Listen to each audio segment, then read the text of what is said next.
উপশহর driving training সেন্টারের সম্পর্কে আপনার কিছু বলা থাকলে বলতে পারেন। আসলে উপশহর ড্রাইভিং ট্রেনিং সেন্টার একটা আস্থার প্রতীক, একটা ভালোবাসার প্রতীক, একটা মানে দায়িত্বশীলতার প্রতীক। আমি চাইবো যে যারা গাড়ি চালানো শিখতে চায় তারা ধরো উপশহর ড্রাইভিং ট্রেনিং সেন্টার আসে, এবং এখানে আসলে আপনারা আসলে বুঝতে পারবেন যে অনেকে আছে যে কথা কাজে মিল থাকে না বা থাকে না। আপনি এখানে আসলে এখানে একদিন ক্লাস করলে আপনারা বুঝতে পারবেন যে আসলে এখানে বিষয়টা কি।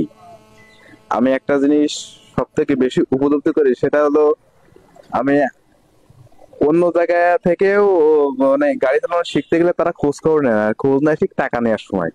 কিন্তু উপশহর ড্রাইভিং ট্রেনিং সেন্টার এখানে আমি দেখছি যে আমি যদি 10 মিনিট দেরি করি, তো 10 মিনিট দেরি হয়, তাহলে আমাকে ফোন দেয়।